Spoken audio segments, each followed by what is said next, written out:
Hi friends, அஸ்ஸலாமு அலைக்கும். இன்றைக்கி நம்ம ஹக்கீஸ் கிச்சனில் பூண்டு தொக்கு எப்படி செய்ய போகிறதுன்னு பார்க்க போகிறோம். வாங்க வீடியோக்குள்ளே போகலாம். தேவையான பொருட்கள்: நல்லெண்ணெய், கருவேப்பிலை, வெந்தயம், தக்காளி, வெல்லம், வெங்காயம், குழம்புத்தூள், மல்லித்தூள், தக்காளி, பட்டை மிளகாய், மிளகாய்த்தூள், சீரகம், பூண்டு, புளி, உப்பு. இப்போது 3 தக்காளி எடுத்து வச்சுருக்கேன். அதை குட்டி குட்டியாக கட் பண்ணி மிக்ஸி ஜாரில் போட்டு நல்லா நைஸ் பேஸ்ட்டாக அரைச்சி எடுத்துக்கலாம். அரைச்சதை பவுலில் ஊற்றி உரமாக வச்சிடலாம்.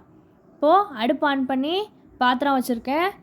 இதில் நான் 1/2 கப்பு நல்லெண்ணெய் எடுத்து சேர்த்துருக்கேன்.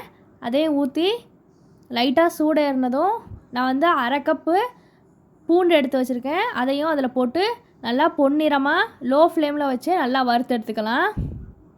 நல்லா வறுத்தாச்சு. எண்ணெய் இல்லாமல் பவுலில் அள்ளி உரமாக வச்சிடலாம்.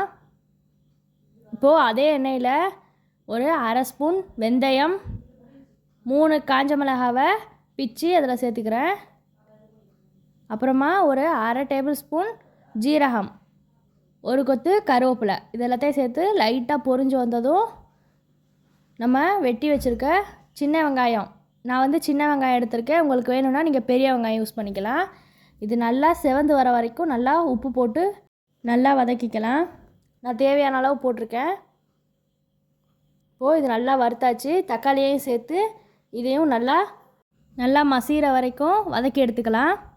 இப்போது இந்த அளவு நல்லா மசிஞ்சதும் நம்ம அரைச்சி வச்சுருக்க தக்காளி, நான் ஒரு தக்காளி வதக்கிறதுக்கும் 3 தக்காளி அரைச்சி ஊற்றிருக்கேன்.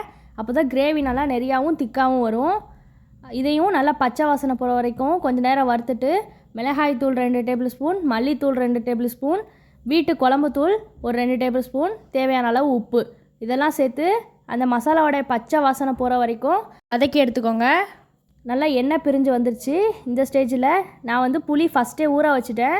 அதையும் கரைச்சி 3/4 கப் எடுத்து வச்சுருக்கேன். அதையும் அதில் சேர்த்து நல்லா கிண்டி விட்டுட்டு இது கூட ஒரு 1/2 டம்ளர் தண்ணியும் சேர்த்து அதையும் கிண்டி விட்டு நல்லா வத்துற வரைக்கும் எண்ணெய் பிரிஞ்சு வரும், நல்லா கலர் மாறி. அந்த ஸ்டேஜில் ஓப்பன் பண்ணலாம். இப்போது நல்லா இந்த அளவு கலர் சேஞ்ச் ஆகி வந்ததும் நம்ம வறுத்து எடுத்து வச்சுருக்க பூண்டை அதில் சேர்த்துடலாம்.